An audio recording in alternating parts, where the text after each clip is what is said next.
Hello, club members. So this will be the first lecture for this game design tutorials.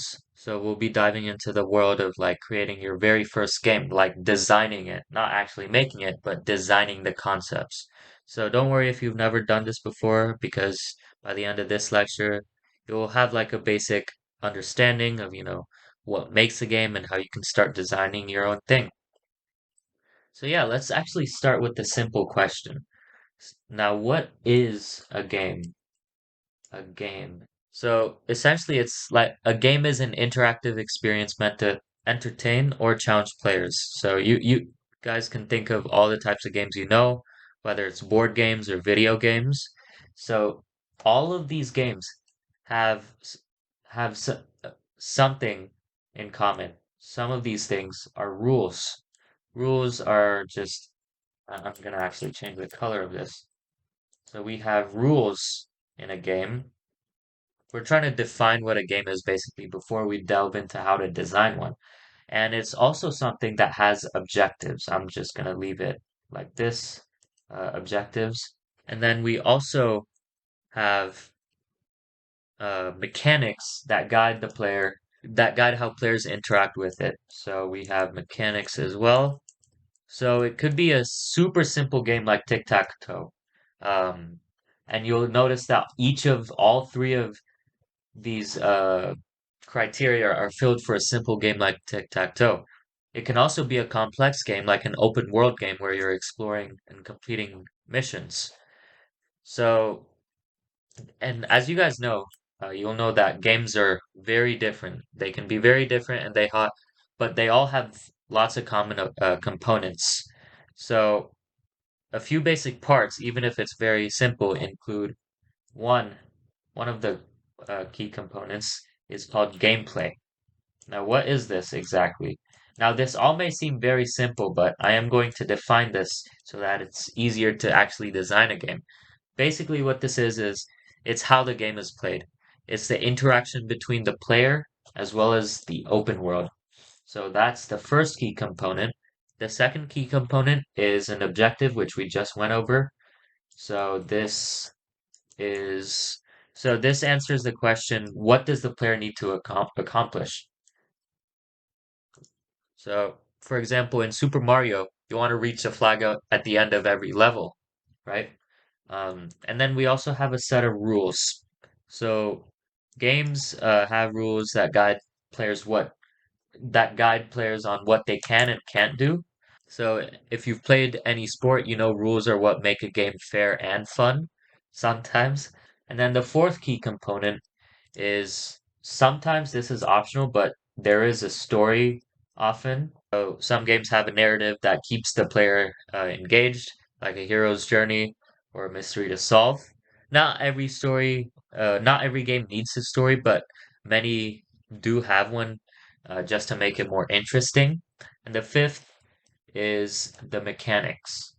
Now, what are mechanics? As I went over, mechanics are the systems in the game, like jumping, running, or collecting items. So just think of them as the actions that your player can do. And yes, these components are what we'll be working with when we start designing a game in this club. We'll try keep it using these key components, uh, try filling all these criteria for actually designing a first game. But we'll, you may be asking, how do we actually begin though? So before all this, we got to do something called brainstorming. We got to brainstorm an idea. You don't have to worry about making it perfect, but brainstorming is always essential in designing. It's the first step in designing a fully fledged game. So just start with something simple. Um, here are some questions you can be asking yourself. So what type of game? One question you may be asking yourself is, what type of game do you want to make? It can be like, is it a platformer? Is it a puzzle game or an action game? We call this genre, which is the type of game you're making. And then who is the target audience for the game you're making? Is it, kids, teens, adults? Depending on that, you may make the game more violent or friendly. We'll more likely make a more friendly game because it's a school uh, club and we're trying to stay friendly at all times. So the second criteria or second question you should be asking yourself is who's your target audience? And then the third one, what's the core experience you want the players to have?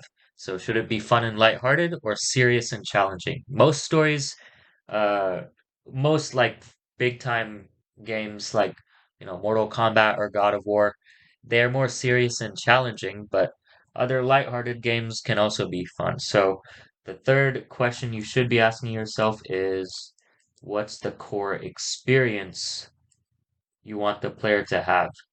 So experience of player.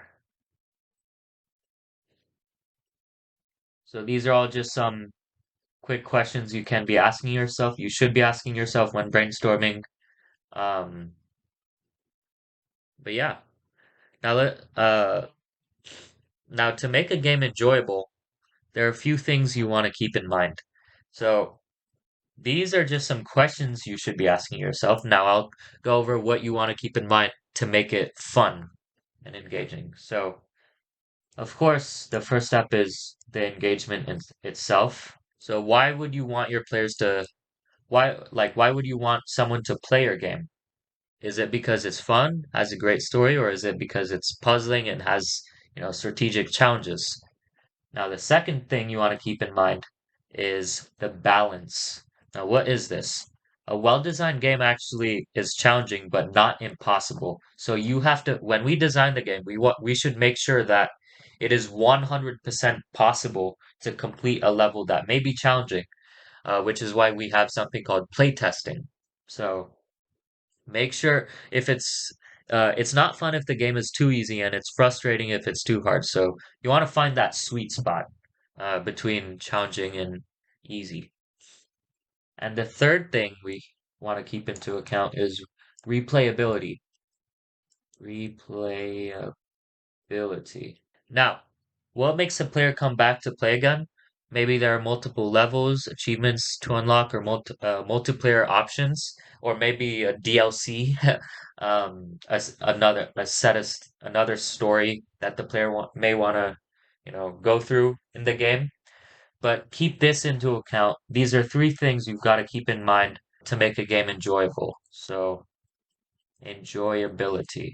Now, to create a game, you'll need a platform to build on, and we call these things game engines. So the two most common game engines are actually, for one, we are using Unity. Uh, this is a game engine we're actually gonna go through throughout the entire year. It's great for both 2D and 3D games, and it's very beginner friendly. And then there's also Unreal Engine. So Unreal Engine is for big time games. Like this one's used for high and 3D games, and it's far more advanced. So once you're experienced with Unity, it's very possible you may move on to Unreal Engine or work for a company that uses Unreal Engine if you really want to get into game design to actually make big time games. So really, Unity is the starting step. Unreal Engine is kind of like the finishing step because it's the most complex game engine that's around. We'll also need some other design tools. For example, if you want to create 3D models, you want to use Blender, and for 2D graphics, you can use Photoshop or, Piskel app, which is for 2D pixel art. And yeah, now let's walk through like the design of a very simple game. So let's actually imagine we're making a 2D platformer, all right? So now we got to keep three things into account. One is the concept. The first criteria is the concept. Now, what's the concept? We have a player who is jumping over, we have a player who needs to jump over um, certain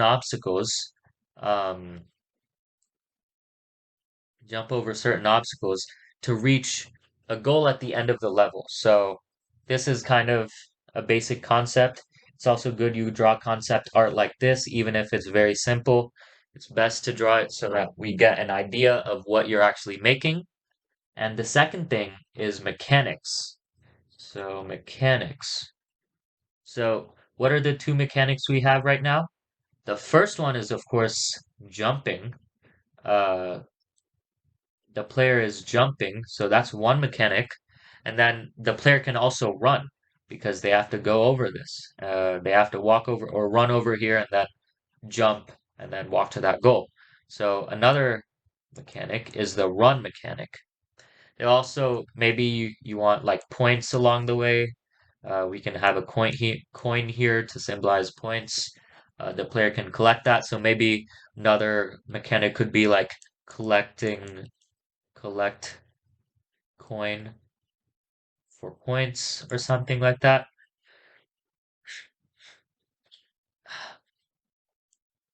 For points. And the third criteria we want to keep in mind is the objective. Now you guys can guess what the objective is because it's very simple in this 2D platformer we just, designed. It's basically reach the goal without hitting any obstacles. So reach the goal. That is the objective. And that's a very basic game idea. I just gave you an example of, designing your first game.